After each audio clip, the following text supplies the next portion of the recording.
আসসালামু আলাইকুম আপন মানুষজন, আশা করি সকল বালা আছেন। আলহামদুলিল্লাহ আমিও বালা আছি।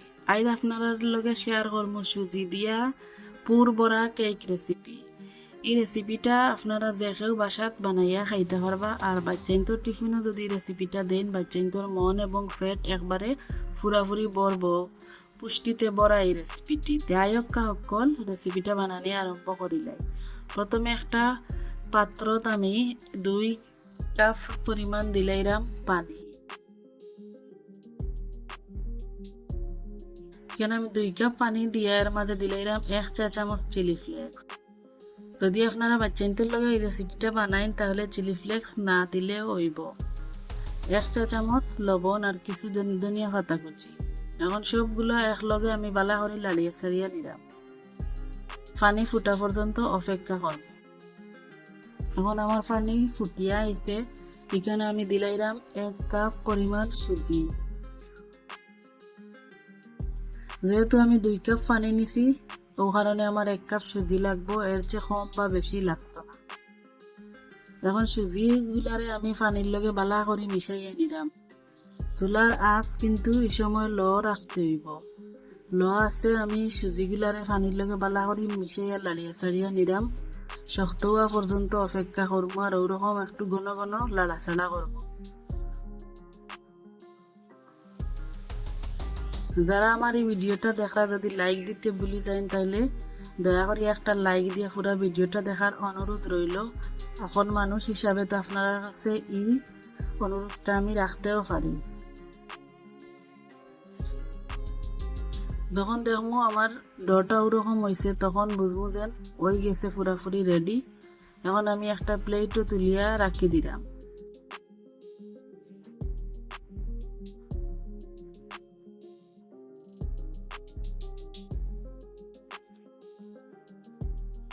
এবারে আমার সুজির ডোটা ঠান্ডা হোক আর অন্যবাদী আমি সুজির নাস্তার ভিতরে পুরোর লাগিয়ে আমি পুরটা রেডি করিলাই। এখানে আমি একটা প্যান বসাইছি আর প্যানের মধ্যে 2 টেবিল চামচ রান্নার তেল দিলাইরাম। তেল দিয়ে এখানে দিলাম আমি 1 চা চামচ আস্তা জিরা আর 1/2 চা চামচ কালো জিরা। এখন কালো জিরা আর আস্তা জিরা একটু তেলের মাঝে লাড়িয়ে ছাড়িয়ে নিব যাতে সুন্দর একটা গন্ধ বাড়ে।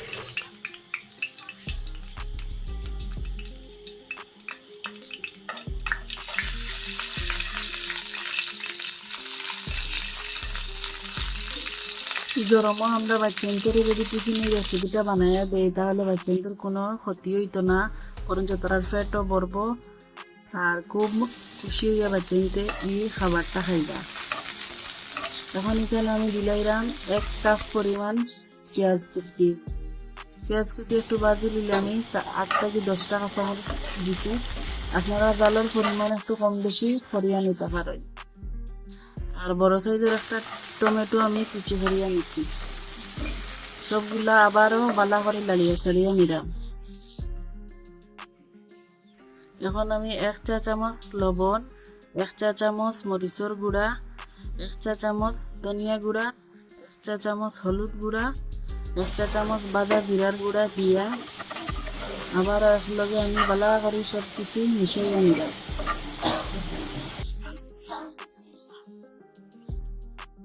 আগে থেকে আমি কেন আলু বড় সাইজের 2টা ম্যাশ করিয়া রাখছি। এখন আমি ও মশলার উপরে মিক্স করা আলু দিয়া বালা করে লাড়িয়ে ছাড়িয়ে উল্টে পাল্টে নিলাম।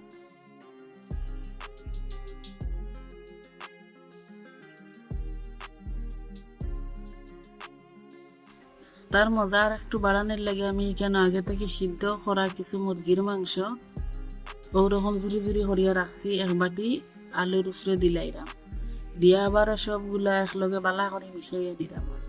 হাতের কাছে যদি মুরগির মাংস না থাকে তাইলে শুধু আলু দিয়ে ওই নাস্তাটা বানাইতে পারবা, স্বাদে কোনো অংশে কম হইতো না। এখন আমার এই পুরটা রেডি হয়ে গেছে, একটা বাটিতে আমি তুলিয়া নিলাম। এবারে আমার সুজির ডোটা বালা করে ঠান্ডা হয়ে গেছে। আমি কত সময় একটু বালা করে মথিয়া নিচ্ছি আর এই দেখো আমার পুরটাও ঠান্ডা হয়ে গেছে। এখন আর তো সামান্য একটু তেল লাগাইয়া আমি এখান থেকে বড় সাইজের একটা লেচি নিছি। আর তো নিয়ে আমি বালা করে এরকম ঘুরাইয়া ঘুরাইয়া চেপটা করিয়া হাত দিই। ওরকম আমরা ছোটবেলায় যেরকম আমরা ফাতিল বানাইতাম ওরকম একটা বানাইয়া এর মাঝে আমি আলু আর মুরগির মাংসর পুরটা দিয়া সাইডটা আমি দেখো আপনারা দেখিয়া বুঝতে পারবা কিরকম ওলা নাচতে ঘুরে ঘুরে আনিয়া পরে মুখটা বন্ধ করে হাতের মাঝে ঘুরাইয়া ঘুরাইয়া ঘুরাইয়া ঘুরাইয়া নিলে আমার খুব সুন্দর একটা গোল বল হয়ে গেছে। কত সুন্দর ভাবে হয়েছে, ভিতরে ফুর আর উপরে সুজি দিয়া একবারে পুরানো। ওরকম ভাবে আমি সবগুলা নাস্তা বানাইয়া নিছি। আমার এখানে 6টা হয়েছে, আপনারা ছোট বড় করতে পারেন। আমি একটু বড় সাইজের করিয়া বানাইছি। এখন আমি এখানে একটা স্টিলের তালের মাঝে আমি আগে থেকে তেল লাগাইয়া নিছি আর যে নাস্তাগুলা বানাইছি ওগুলো আমি তালের মাঝে দিলাইলাম। একটা একটা করে আমি তালও দিছি। সবগুলা দেওয়া হয়ে গেছে। এখন একটা পাতিলে আমি আগে থেকে পানি ফুটাইয়া রাখছি। এখন পানির উপরে আমি তালাটা বুয়াইয়া ঢাকনা দিয়ে ঢাকিয়া 20 মিনিট অপেক্ষা করবো পানির বাপে যাতেই তত সিদ্ধ হইয়া। 20 মিনিট পর কত সুন্দর হয়েছে নাস্তাগুলা, একবারে ফুলিয়া ডবল হয়ে গেছে আর অনেক সুন্দর হইয়া সিদ্ধ হয়েছে। এখন আমি একটা একটা করে নাস্তা আমি প্লেটে তুলিয়া নিলাম।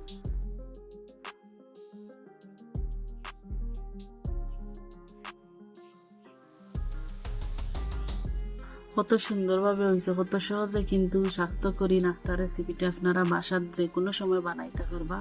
আর গরমকালেও তো যদি নাস্তাটা আপনারা খাই তাইলে কোনো ক্ষতি করতো না। স্বাস্থ্যকর একটা নাস্তার রেসিপি, আর দেখিয়া বুঝেও যাইতো না যে সুজি দিয়ে যে অত সুন্দর একটা রেসিপি বানানো যায়। এখন আমি একটা প্যানও 2 টেবিল চামচ রান্নার তেল দিছি আর 1/2 চামচ আস্তা জিরা আর 1/2 চামচ কালো জিরা দিয়া একটু লাগিয়ে সরিয়ে নিলাম যাতে সুন্দর একটা গন্ধ বেরোয়। এখন আমি এখানে দিলাম 1 চা চামচ মরিচের গুঁড়া আর কিছু ধনিয়া পাতা কুচি। এগুলা দিয়ে আমি আবার এক লগে পালা করে লাগিয়ে সরিয়ে মিশিয়ে নিলাম।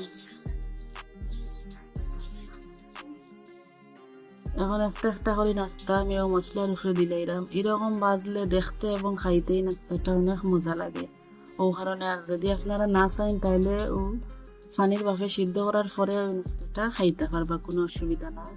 আমি একটু দেখার সুন্দর লাগে এবং খাওয়ার একটু টেস্ট বাড়ানোর লাগে ওরকম আরো সামান্য মশলা দিয়ে তেলও ভাজিয়ে নিচ্ছি। আমি 1 থেকে 2 মিনিট ওলা উল্টাইয়া পাল্টাইয়া একটু তেলও ভাজিয়া নিলাম।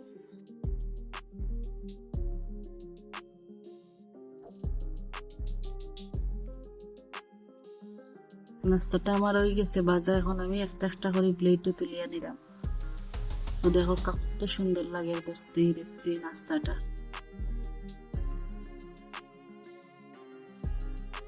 এখন আমি আমার সবগুলো নাস্তা রেডি হয়ে গেছে। একটা নাস্তা আমি আপনারা বাঙ্গিয়া দেখাইলাম। আপনারাও এই রেসিপিটা বাসাত বানাইয়া খাওয়ার চেষ্টা করবা। আর সকল ভালো থাকবা। আল্লাহ হাফিজ।